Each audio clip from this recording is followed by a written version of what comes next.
Recently, the ABC stated that 70% of adult working people do not have a will here in Australia. I want everything you've been working hard for to be protected and stay in your family, because you won't believe what the government takes if you don't have a will. In this episode, I'm going to talk to you about the steps to take and questions to ask, especially to your solicitor, so these things don't happen to you. Welcome to What School Should Have Taught You, a podcast where I share with you all the lessons you need to know about building true wealth.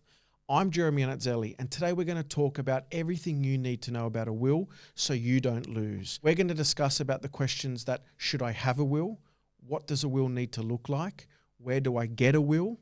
And the things that I need to include. I can't wait to share this topic with you because it's so crucial in making sure that you leave your loved ones in a better position one day when we do eventually go. Everything school should have taught you in one place. With a property portfolio of over 17 million and an accountancy firm of over 16,000 clients, as well as being an accountant to some of the wealthiest people in Australia, Jeremy Anatzelli will be sharing his lessons on everything school should have taught you so you can build the life you want. Just before I get into the list, I want to share with you a story from a client of mine that we experienced about 4 years ago. Husband and wife, they had a will kit being done from their local post office, and when the wife passed away, majority of the assets were in her name. It was left to the New South Wales Public Trustee to administer the will, and they charged 4% of the estate's value to administer it. It took a lot of time and created a lot of emotional distress for the loved ones that she left behind. This could have been mitigated with having a will being executed by a solicitor. It would have made things more efficient and more streamlined, and it would have cost a lot less money as well. These are the things that I'm going to share with you that you need to make sure that you do to leave your loved ones in the best possible position financially. So a number of questions I get from my clients all the time is, Jeremy, what happens if we don't have a will? Now, if you don't have a will, the state public trustee will take over the estate and administer the will in accordance with what they believe is correct. There can be injunctions put in place or contestations. So it's so important that if you have a will, you avoid all these issues. But if you don't, you're now allowing up the public trustee to make a decision on what that person's thoughts were at the time prior to their passing. Now, in most circumstances, it's quite easy. Everything will get passed down to either the children or the remaining living spouse, but you want to avoid any of those issues in the future. So having a will in place will avoid this. Again, if you don't have a will, you're now leaving it up to the public trustee to administer it. The second question that a lot of people say is, well, where do we get a will being done? Now, yes, we know that you can walk into the post office and get a will kit for $180, $200, $50. There's various versions of it. But what you are leaving is you are leaving ambiguity in your life. Generally speaking, a solicitor is going to be the best person to help write a will. And that leads on to the next question is, how often should I update my will? Now, as an accountant, I regularly advise clients to update their will at least once every 3 years, whether there's material changes to your asset base or life in general. So that could be now you've got married or had children. It is so important to make sure that you are updating your will regularly, because you don't want to leave this earth with thoughts that you had not penciled down. Because again, the person who's the executor of the estate or the person administering the will, they need to make sure that, as I said before, there's no ambiguities so they can administer the will in the most correct and professional manner. A lot of clients ask me, Jeremy, can I exclude people from the will? And the answer is yes, you can.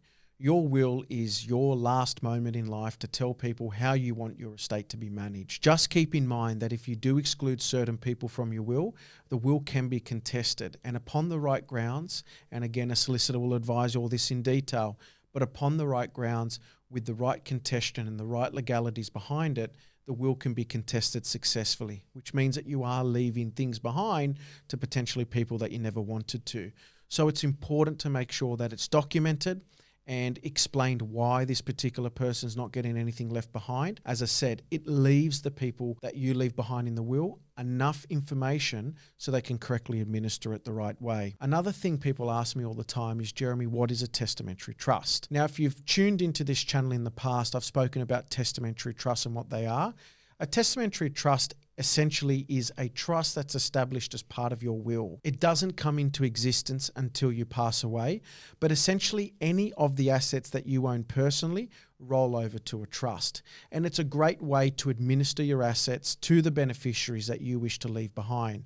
Also, there's a really good tax incentive behind it. And a lot of people don't know this, but in a testamentary trust, any minors that receive a distribution are taxed as adults. Yes, again, if you've tuned in the past, I've said that when you distribute to a minor, they'll be paying taxes at the highest marginal rate.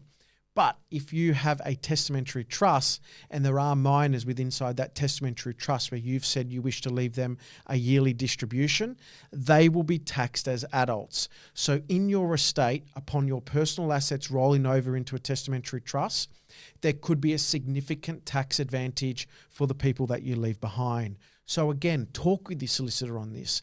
Get an understanding if the testamentary trust is the right thing for you based on your current portfolio and current situation.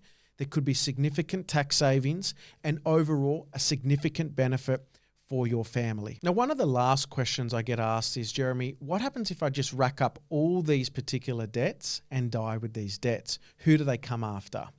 Well, quite frankly, the estate has to pay all its dues. So if you do pass away with enough assets, the assets will be liquidated and the mortgagee will obtain their particular funds. Any additional funds or auxiliary funds that are left over will be dispersed to the beneficiaries that you left behind in your will. If you do rack up enough debts and pass away without having enough assets to pay off those debts, unfortunately, those debts then do die with the person and they can't be transferred to anybody else.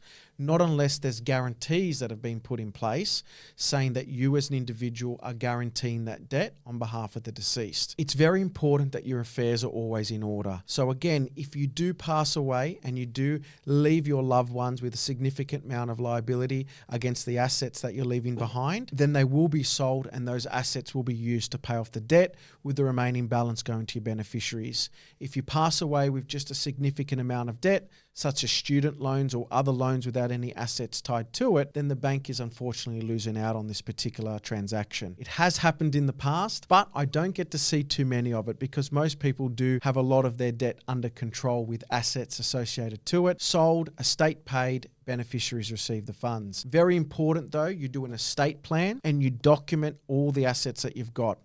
One of the biggest things that I do find, and this leads on to our last point now, is, Jeremy, estate planning. How do I plan for my estate? Now, I've done my own estate planning. I've got a folder that I have, and that folder contains all my bank accounts, all the properties, all the assets, all the shares, life insurance policies, and it's all in one special big folder documented. So if I do pass away, I'm not leaving my loved ones with a headache of where things are. Every year I update it with balances at the end of that financial year or potential changes if I've moved loans over. And that folder essentially becomes the life of Jeremy. The beneficiaries of my estate, along with the executor, can easily look through this folder, determine what needs to be done, and follow the wishes that's left in my will. A lot of people, unfortunately, leave a lot of this till the very end or don't have it in play at all, and you'll be losing lots of money, a significant amount of money, to lawyers and accountants because they're the ones that now need to piece together the estate. They've got to write all the letters to get all the control as potentially being the executor and then administer the wishes of the will. So it's important when you're leaving your loved ones behind, create an estate folder, and it doesn't happen a day before because in most cases we don't know when we fall off the perch. This is done as you go throughout your life. Start creating a folder. Start documenting what you have. Start telling the story of your assets and your liabilities. Start telling the story of your financial circumstances. You want to leave your loved ones and the professionals behind who are going to administer your will in the best possible position they can be. And that's going to translate to significant dollars being saved so that your family's left with the most that they possibly can receive. Now, because you've stuck around till the very end, I want to share with you something that is a little bit of a bonus and an understanding for what happens when you leave, especially if you've got significant properties in your portfolio. Now, let's say for argument's sake, we've got a husband and wife scenario. Husband is the major income earner. Wife has stayed at home and looked after the children, may have worked a part-time job, very small amount of money that she earns. You may have about $4 or $5 million now in property investments, including your own home that you've built up over the years, and a couple $1 million worth of debt. Now, a lot of this debt has been able to be serviced because of the husband's income. He's no longer here anymore. He's left all the assets to his wife to assist in taking care of the children. Now, in many circumstances, the solicitor, because a will's been put in place, solicitor will write to the bank to advise them of what's happened. The bank will actually come back to the individual and work with them to ensure that they can either manage or take over the level of debt and service it with their own income, or give them a period of time that they need to sell down the assets. It's very important that you do understand that the bank's not just going to let the portfolio continue on and potentially put the wife in a position where she can't continue to maintain the repayments because they're not doing their statutory duty as being a responsible lender.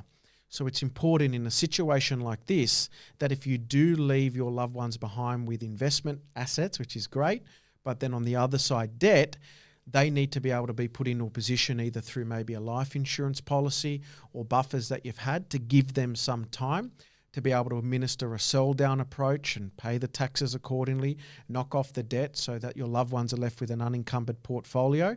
Don't simply just assume that your partner or spouse will be able to service the debt and the property portfolio will continue on indefinitely. So this is one of the things that you need to make sure that you're understanding, you're looking at and creating a plan. So again, you're leaving your loved ones behind with an enrichment of their life and not necessarily a burden. So in summary, we've spoken about how important it is to have a will. We've spoken about the financial disadvantage of leaving your affairs and your will to the public trustee.